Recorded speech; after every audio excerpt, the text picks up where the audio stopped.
आमिर साहब, आपने सुनी हमारे दो मेहमानों की बात। तो सर, ऑब्वियसली इकोनॉमिक सर्वे पे जो गुज़िश्ता रोज आया, बहुत ये बात हुई और उससे पहले भी हम ये गुफ्तगू करते रहे हैं कि ज़राअत के शोबे में इस दफ़े हमने बहुत हम कह सकते हैं कि we have seen a terrible time as such. मतलब कि कोई फसल ऐसी नहीं थी जिसपे हमने ये नहीं सुना कि किसानों की तरफ से शिकायत हुई है।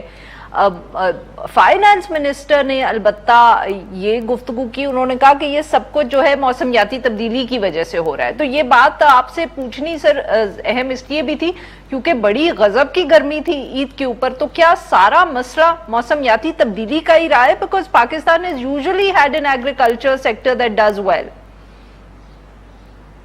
बहुत शुक्रिया आरफा। ये जो आपने गुफ्तगू की और मुझसे पहले नासिर साहब और साजिद साहब ने जिस तरह डिटेल में डिस्कशन टैक्स के ऊपर की, और ये जो सवाल है, आप देखें जब फाइनेंस मिनिस्टर साहब कल एग्रीकल्चर को डिस्कस कर रहे थे तो वो खुद भी कोई बहुत ज़्यादा होपफुल नहीं थे। और जिस तरह की हमने डिक्लाइन देखा है वो यकीनी तौर पे जो है वो जो मईशत को थोड़ा बहुत समझते हैं उनके लिए तो तकलीफ था ही था। हम जैसे जो देहातों में बैठे हुए किसान हैं और जो देहाती आबादियों से मुंसलिक लोग हैं उनके लिए भी बड़ा तकलीफ था, क्योंकि आपकी जो 5 मेजर क्रॉप्स हैं उनके अंदर इतना ज़्यादा डिक्लाइन जो है वो बहुत सालों के बाद हमने देखा। और उस डिक्लाइन का मतलब सिर्फ ये नहीं है कि हमने कोई जो नेशनल फिगर्स थे उसमें डिक्लाइन देखा है, उसमें बहुत से जो लोकल इकोनॉमी के सॉल्यूशंस थे वो भी डिस्टर्ब हो गए, क्योंकि बहुत से शहरों की और देहातों की जो लोकल इकोनॉमीज है वो इन्हीं क्रॉप के साथ मुंसलिक है। और सबसे जो इम्पोर्टेंट बात है जो हम देखिए, जब IMF की बात होती है और जिस तरह हमने डीरेगुलेट किया कुछ क्रॉप्स को पिछले दिनों, और अभी हम एग्रीकल्चर इनकम टैक्स की बात कर रहे हैं, तो मेरे लिए एक सवाल खड़ा होता है कि जब एक आपके जो हमारे नेशनल इकोनॉमिक सर्वे में एक फिगर नेगेटिव में आया है, उसमें लॉस आया है, तो हम किस फार्मर के पास जाकर कौन सा एग्रीकल्चर इनकम टैक्स कलेक्ट करेंगे और कौन सी उसकी इनकम हुई होगी? ये एक चैलेंज है। देखिए, IMF का जो अब जिस तरह से हमारा प्रोग्राम चल रहा है इसके साथ हमने रहना है। जिस तरह आपने अभी क्लाइमेट चेंज के बारे में कहा, देखें क्लाइमेट चेंज बहुत अरसे से हम फील कर रहे हैं, और जिस तरह ये हमारे साथ है, अब मेरे ख्याल में आइंदा चंद साल जो है वो IMF भी हमारे साथ रहेगा और उसके साथ हमें चल के कुछ जो चेंजेस हैं वो करनी है। लेकिन एक बात बड़ी वाज़ेह है कि हम सब चीज़ों का मलबा जो है वो क्लाइमेट चेंज के खाते में नहीं डाल सकते। जिस तरह हम बहुत से मसाइल का और बहुत से जो नुकसानात इन क्रॉप्स में भी हुए हैं उनका जो जिम्मेदार है वो सिर्फ हुकूमत को नहीं ठहरा सकते।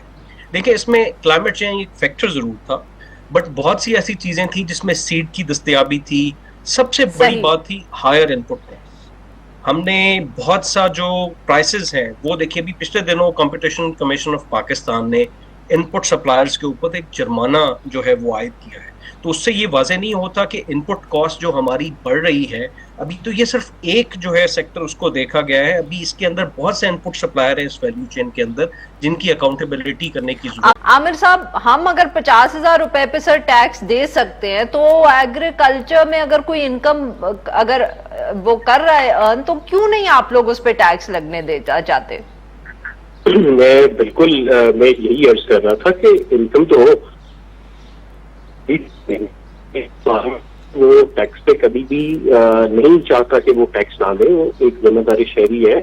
और अभी असल में इशू ये था कि हमें टैक्स का ये बताया जाता था कि पेश इस तरह से किया जाता था कि किसान टैक्स नहीं देता क्योंकि जो आपका FD के अंदर इसका टैक्स नहीं है। जी आमिर साहब, माफ करिएगा सर, आपकी आवाज पिछली दफे नहीं आ रही थी। आपका पॉइंट जो है वो आप अब मुकम्मल करने सर। जी, मैं पहले अपना पॉइंट मुकम्मल कर लेता हूँ। टैक्स वाला वो असल में प्रोविंसेस ले रहे हैं हमसे, तो ये बात कहना दुरुस्त नहीं होगी कि किसान टैक्स नहीं देता। टैक्स देता है किसान। पिछले साल टैक्स कलेक्ट किया गया है और साथ में सिर्फ ये एग्रीकल्चर इनकम टैक्स नहीं, जी एग्रीकल्चर इनकम टैक्स की बात कर रहा हूँ, और उसके साथ वाटर टैक्स जो है वो भी आयद किया गया है जो फार्मर देता है। तो उसके साथ में अभी जो साबिर साहब बात कर रहे थे उसकी बात मैं, क्योंकि पहले भी डिस्ट्रप्शन आ गई थी। देखिए, हर चीज का एग्रीकल्चर के हवाले से हम जिस तरह क्लाइमेट चेंज को मुर्दे इल्जाम नहीं ठहरा सकते, उसी तरह शायद हर चीज का गवर्नमेंट को भी मुर्दे इल्जाम नहीं ठहरा सकते। इसमें इस वैल्यू चेन के अंदर जो बहुत इंपॉर्टेंट प्लेयर्स हैं वो प्राइवेट सेक्टर के हैं, उनको हमें देखना पड़ेगा, क्योंकि जब हम प्रोडक्टिविटी की बात करते हैं तो उसमें वाटर प्रोडक्टिविटी बड़ी इंपॉर्टेंट है। हम पूरी दुनिया में सबसे पीछे खड़े हुए हैं वाटर प्रोडक्टिविटी में। हम जो हमारी मैकेनाइजेशन है, जब हम क्लाइमेट चेंज की बात कर रहे होते हैं तो मैकेनाइजेशन में ऑपरेशन विंडो शॉर्ट होती है। अनफॉर्चुनेटली हम अभी भी खित्ते में सबसे पीछे हैं मैकेनाइजेशन के हवाले से। स्टोरेज की अभी बात हुई तो आपकी कोई 1.1 बिलियन डॉलर के सिर्फ लॉसेज हैं जो हॉर्टिकल्चर के हैं। इसी तरह मिलियंस ऑफ डॉलर्स के लॉसेज हैं जो ग्रेन्स के अंदर है। तो हमें, मेरे ख्याल में इस बजट को मद्देनजर रखते हुए मैं पर्सनली सब्सिडीज नहीं चाहता, बट मैं इदारा जाती और ढांचा जाती इस्लाहात चाहता हूं अपने एग्रीकल्चर सिस्टम के अंदर। देखिए, आपने सबसे पहले प्रोग्राम 2022 में किए थे, 23 में किए थे, 22 और 21 में किए थे, जब आटे की शॉर्टेज हुई थी। गंदम का पीक सीजन के अंदर रेट कम था, लेकिन जब शॉर्ट हुई तो उसका रेट बढ़ गया। सिर्फ इस्लाहात ना होने की वजह से एग्रीकल्चर मार्केटिंग सिस्टम में हम ना कंज्यूमर को फायदा दे सके, ना फार्मर्स को फायदा दे सके, और बदनामी जो है वो with in the system of government की होगी। तो मुझे आज भी जो इस बजट के हवाले से भी जो मेरी राय है, उसमें मेरे ख्याल में किसानों के लिए सबसे इम्पोर्टेंट स्ट्रक्चर इस्लाहात होगी, और वो सूबे करेंगे। पहले अभी साजिद साहब लोन की बात कर रहे थे, तो देखिए पंजाब ने एक बड़ा अच्छा स्टेप लिया क्रेडिट कार्ड्स का, जो किसान कार्ड और लाइफ स्टॉक की सूरत में आया। ये एक बड़ा अच्छा सिस्टम है, लेकिन अगर इसको क्लब कर दिया जाता है इंश्योरेंस के साथ तो मेरे ख्याल में ये बहुत अच्छी सिचुएशन हो जाती। इसी तरह कुछ चीजें पॉजिटिव भी हुई हैं। राइस जो है वो एक्सपोर्ट हुआ है। सेसमी की हमारी एक मार्केट है जो डेवलप हुई है चाइना के अंदर, वो कोई $1 बिलियन की इस दफा एक्सपोर्ट्स हुई है। इसी तरह एग्रीकल्चर की, लेकिन जो मेजर इशू जो कल के जो हमारे नंबर्स जो वजीर खजाना ने फरमाए, उसमें जो सबसे इंपॉर्टेंट बात थी वो हमारी मेजर क्रॉप्स। बिल्कुल ठीक सर। और मेजर क्रॉप्स क्लाइमेट चेंज के साथ साथ जो इनपुट सप्लाईज हैं उनके ऊपर बहुत निर्भर करती है, क्योंकि उनके ऊपर एनएसआर के बगैर जो है वो हमारी प्रोडक्टिविटी मुमकिन नहीं है। बिल्कुल ठीक।